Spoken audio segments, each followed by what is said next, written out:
What's up, YouTube? Welcome back to another video. In this video, I'm going to talk about the situation that has been unraveling as we speak between the comedians Monique and D.L. Hughley. And for those of you who don't know, a quick rundown of the situation. Monique and D.L. Hughley, they were doing a comedy show. Like both of them were a part of a roster of comedians. And apparently there was some mix-up, some misunderstanding, something that was not specifically stated, I guess, and that is who was opening for who was closing the show, so it seems like Monique was under the assumption that she was going to be the headliner, thus closing the show. And I believe it seems like D.L. Hughley was under the impression that he was going to be the headliner, thus closing the show. And it turns out that either Monique was the headliner and D.L. Hughley did not want to open up for Monique or be considered the opening act for Monique, or either there was just some sort of a misunderstanding when it came to the contract. And then, Monique got on stage. And I have a question. Did Monique end up going before D.L. Hughley or after D.L. Hughley? When she did her comedy routine and, she was roasting D.L. Hughley. But that's pretty much the gist of the situation. And I just want to give you my, 2.5 cents about this situation. And I kind of debated whether or not to speak on the situation. And a big part of that reason is because I know that my opinion probably is going to be viewed more so as an unpopular opinion. And, I'm just not wanting the smoke right now. You feel me? But then I saw this situation still going on and seemingly just continuing, as we speak. And I'm like, is the situation still going on? I'm like, well, let me give my 2.5 cents about this situation. So here we are and here we go. So the first things first for me is, could this and should this situation have been handled behind closed doors? Should we really know about this situation? Was it necessary for Monique to publicize this situation?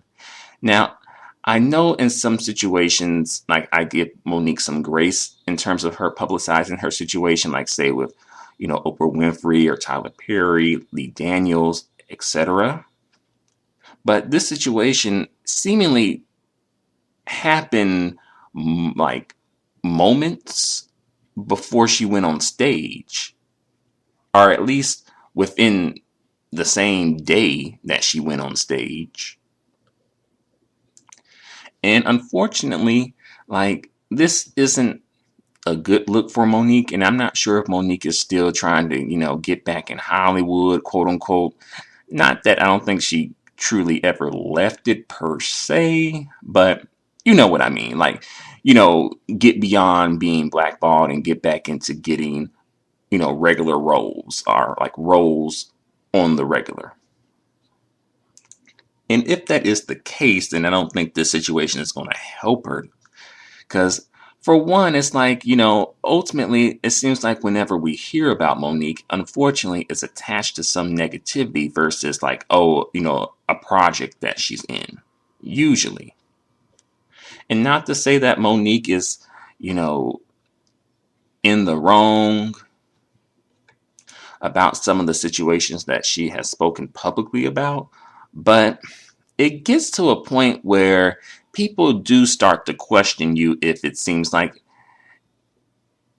you have you end up getting into drama and disputes with a lot of people that you work with. And those dramas and those disputes could legitimately be other people's fault. Monique may not have even provoked the situation at all and just, defending herself in the situation. But people do begin to wonder. And of course, if you are on the outside looking in, you're like, I don't know if I want to, work with Monique because, how would she handle a situation if we had a disagreement about something? And that is a valid question and a valid concern, definitely. Yeah. So for me, I do think that this situation probably should have been handled behind closed doors by, management and lawyers, perhaps. I mean, it's entertaining, some good entertainment, some good, blog stuff, some good water cooler talk or whatnot. But at what price, right? Especially when it comes to Monique, because I think Monique is ultimately going to end up bearing the brunt of this situation. And I think that in this particular situation, that might be fair. Because again, we really didn't have to know about this. This could have all been just dealt with behind closed doors. And then I know some people are going to make the argument like, oh, y'all want her to stay quiet. Oh, y'all want a black woman to stay quiet and take the abuse. And no, for me, that's not where I'm coming from. I'm just coming from more so handle it behind closed doors. If you cannot get anywhere behind closed doors, then you can go take it public and try and get some, movement on your situation and some traction on your situation. And I feel like that's what she did, at least initially when it came to that whole situation with Lee Daniels, Oprah, Tyler Perry, Precious.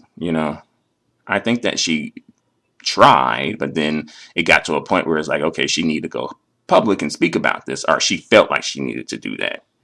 And I support her on that, although I think that Monique ended up getting to a point where she ended up just repeating herself over and over again. Not saying that she changed her story, because I don't think so, but I'm just saying, like, we're over 10 years into this and we're still referencing and talking about something like the precious Oprah Winfrey, Lee Daniels, Tyler Perry. It's seemingly like you're stuck in a way in that particular time. And you got to be careful about that. You don't want to get stuck, right? You always want to progress and move forward. And back to Monique and D.L. Hughley. I saw the jokes that Monique did about D.L. Hughley, and I was like, okay, that's funny, ha ha ha. Like, what, it probably wasn't, the best jokes. Which, something else too, because I remember, okay, this is a bit back, but do any of you guys remember the VH1 show called Charm School? If you do, you know that Monique was considered to be like the host or the headmaster or the headmistress of Charm School back on VH1 when they had it with like the Flavor of Love girls from season 1 and season 2, I think. But I bring that up because Monique brought up a situation that happened when one of the contestants named Goldie, she was eliminated probably like mid-season, and Monique offered her an opportunity to open up for her, because Goldie was interested in perhaps pursuing a career as a comedian. So Monique offered her that opportunity. Goldie accepted the opportunity, and Goldie ended up saying a joke about Monique that was considered to be disparaging. And Monique had said something to the effect of, comedy is not meant to hurt people, something to that effect. And I bring that up because I feel like Monique, she may have used her comedy as a way to sort of take jabs at D.L. Hughley. And not to say that she is not in her right to take jabs. I don't know the entirety of their relationship, but I know Monique had mentioned that she, like, DL Hughley had talked kind of greasy about her, off and on throughout the years, and feeling like she was set up when she went on his radio show. So kind of like that situation plus the situation with the contract and then being the headliner versus the opening act, Monique probably kind of felt like, you know what, let me just speak my piece on this NIGGA. So it may end up being more so about previous situations as well. Like, this ended up perhaps being the straw that broke the camel's back, perhaps. And as well, these things were said under the guise of a joke, but I'm not sure, I don't know if Monique was completely joking about those situations or about what she said about DL Hughley. I think it was said under the guise of a joke, but you know how some people do, oh, it's a joke, but they're really throwing shade, like real, true, authentic shade at you under the guise of a joke. And she also used his family as a way to take jabs at him, which I'm sure he didn't appreciate, because it wasn't necessary to bring up, oh, feel sorry for his wife for having to, perform fellatio on a coward. I don't think that was necessary, but Monique was, she was in her comedic zone and also in her feelings too, so she was going for it. And she also asked what the DL stand for. I wondered that too. I didn't think that he would, if he truly was DL. I'm not saying that he is like DL, but even if it was, I don't think he would be that obvious with it. But a good joke, right? A good joke. But I think this ultimately may boil down to just what was in the contract. And DL Hughley, he's saying his contract stated this, and she's saying like, well, that is the memo or something like that, the memo deal or deal memo or something like that. And she's saying, no, this is the contract and where your signature at and whatnot. So I think ultimately, if the contract said that Monique was the headliner, then I think DL Hughley needs to honor that. And if the contract said that Monique was the headliner, I think, well, if DL Hughley was the headliner, then I think, okay, look, if DL Hughley is the headliner, Monique needs to honor that in the contract. And if Monique is the headliner, then DL Hughley needs to honor that in the contract. Right? Just whatever the contract says, go by it. If y'all don't like the contract, just, redo it perhaps, renegotiate the contract, or just quit the contract and go your separate ways. And also another thing that I meant to bring up earlier, I think, like, considering that Monique has said that DL Hughley had talked greasy about her off and on throughout the years or something to that effect, I'm kind of surprised that she decided to work with him. But, perhaps she could just be in the mindset of, hey, we don't have to be friends to get the check, which I agree with. And I think that may work even better. But unfortunately, it looks like they ended up being enemies. And as I mentioned earlier in this video, I really don't think this situation is going to go well for Monique in the long run. Like, I think she's going to just end up making herself, like, well, DL Hughley put it as like an occupational hazard. But I say more so like a high risk, like, worker or something, like someone who's just seemingly involved in drama, And for me, not to say that Monique is she starts the drama. I don't know. I'll try and give Monique the benefit of the doubt and say that, people just brought the drama to her and she responded and she defended herself and etc. But again, as I mentioned earlier, when it starts to become a pattern, or as some people put it, a pattern, people start to side eye you, even though you may not be in the wrong, though, which I don't think is fair, but it's valid, right? It's justified to have some skepticism if someone is seemingly involved in drama again and again and again, and it's not their fault, right? Whether or not it's their fault. And I'll put it to you like this, like, like car insurance, like if you were to get in like multiple accidents, God forbid, but say if like someone was to get into multiple accidents and those accidents were not his or her fault, right? They were the other driver's fault. Still, after a while, you definitely, the insurance company is going to look at you and be like, well, you're kind of a high risk. Even though those accidents were not your fault, still the insurance company gonna be like, I don't know, we might have to charge you a little bit more. Sometimes that's how it works, and it's not fair, but unfortunately, you seem to be involved in a lot of accidents, or in this Monique's case, a lot of drama. So that's how people are treating her. And as far as being lowballed or blackballed, I think at this point it's a combination of both being blackballed and lowballed. You know, again, I don't think this is going to help her get higher pay rates. Like, I don't think the situation is going to end up helping her get a higher pay rate. I think it's going to end up either keeping her pay rate more or less the same or decreasing it even more. You know, and also it seemed like some people had brought in Monique's husband into the mix, and I heard some people, particularly some black women, saying like, "Oh, people are jealous of Monique's, husband or her having a husband." Basically they jealous that Monique, has the husband that she has, right?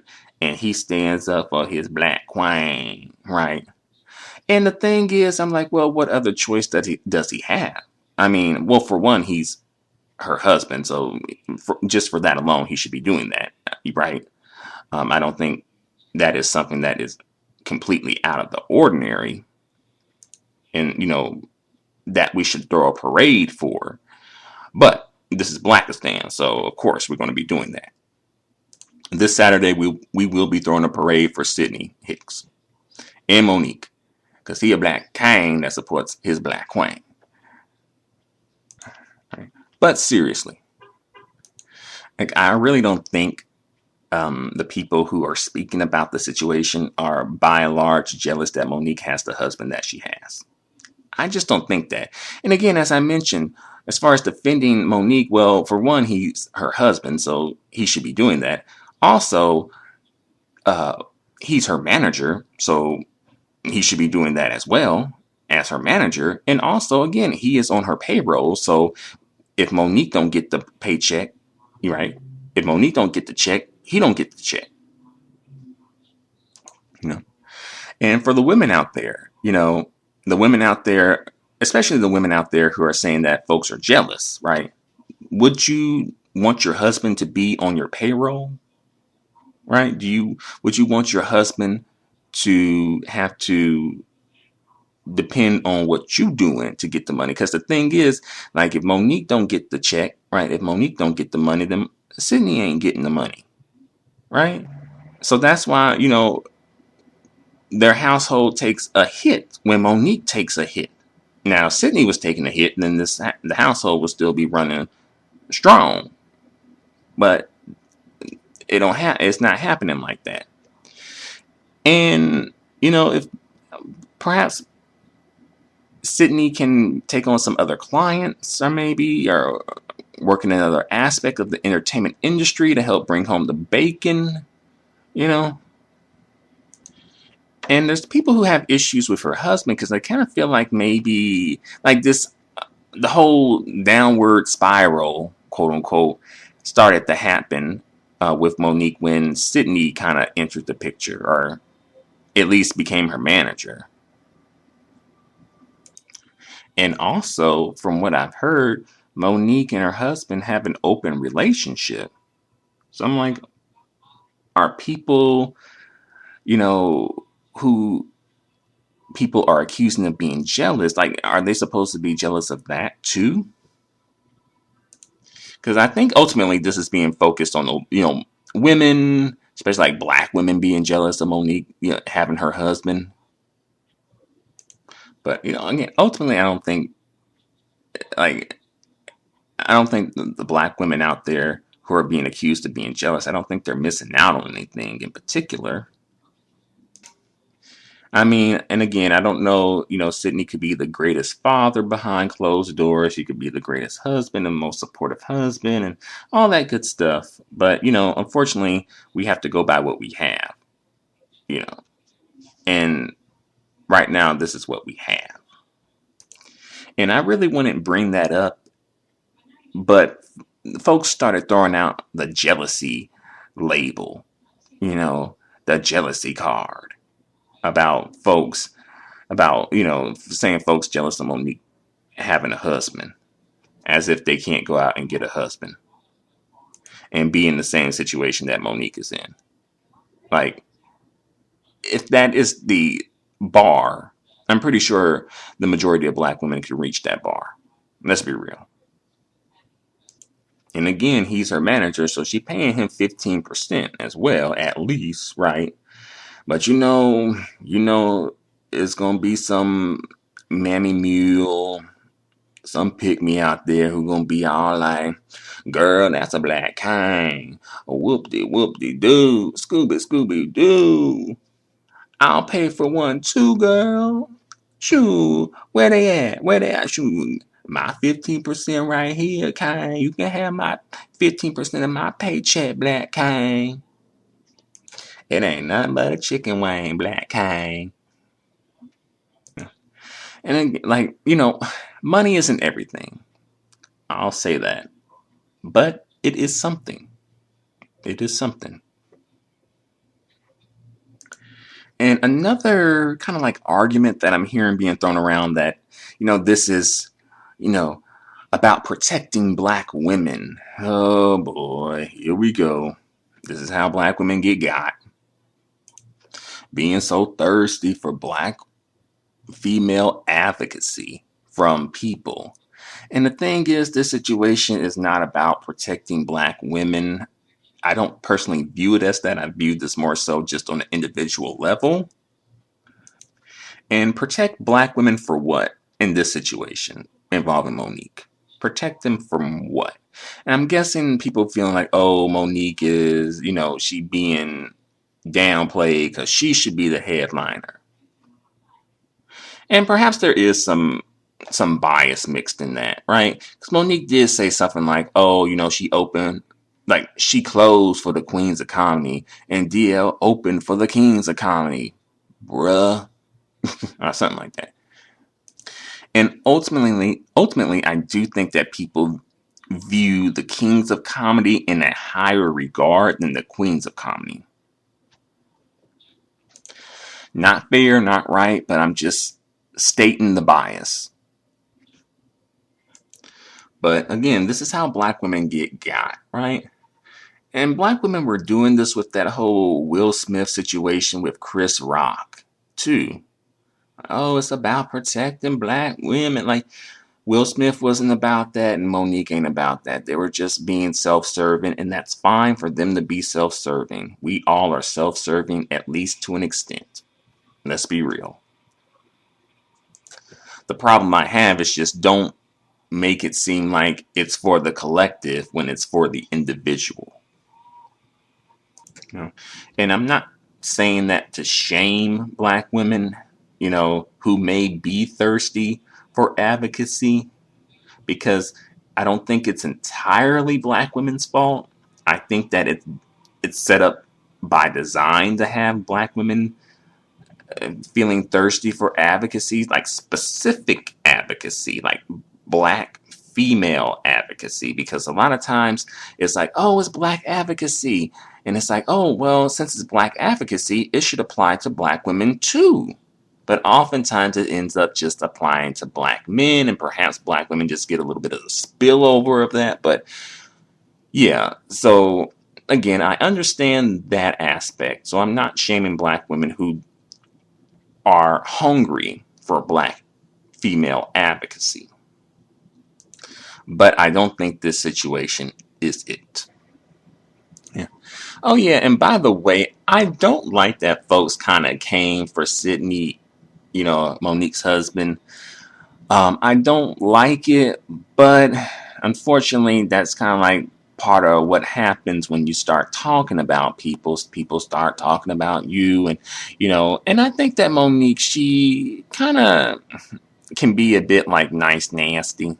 Like she has that kind of like down pat, right? When she's off stage, when she's on stage, then it's like nasty, nasty.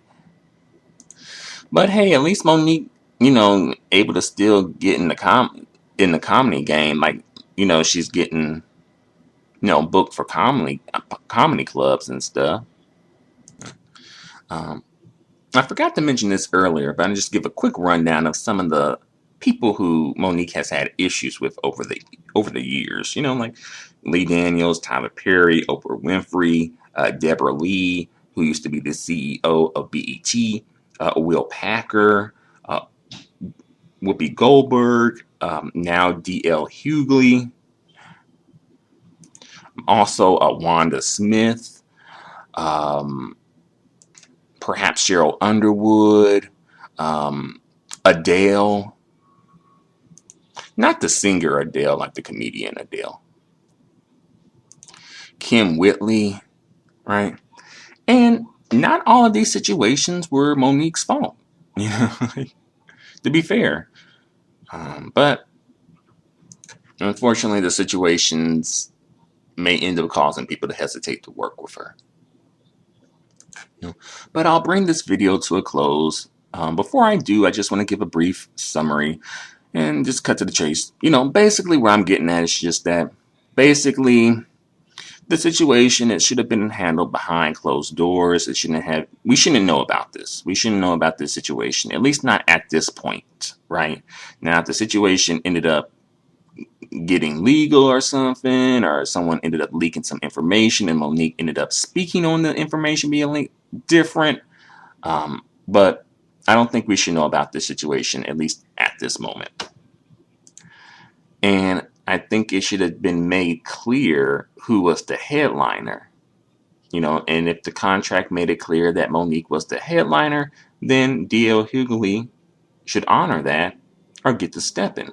And if the contract said that Monique was the headliner, or rather if DL Hughley was the headliner, then Monique should honor that or get to step in. Oh yeah, I forgot to mention she had beef with Steve Harvey too. But I'll bring this video to a close now. So thank you very much for watching this video. Please let me know what you think about this situation in the comment section below. Until the next video, adios and goodbye for now. Well, I guess before I go, D.L. Hughley had mentioned like something to the effect of Monique is a toxic black feminist. And I don't really think Monique is a black feminist or any type of a feminist, really. I think, honestly, people would probably be quicker to classify her as like a mammy or a mammy mule, more so than a feminist. And as well, do you think that Monique is riding for the sisters like that? You think she really riding hard for the sisters like that? Let me know. Until the next video, adios and goodbye for now.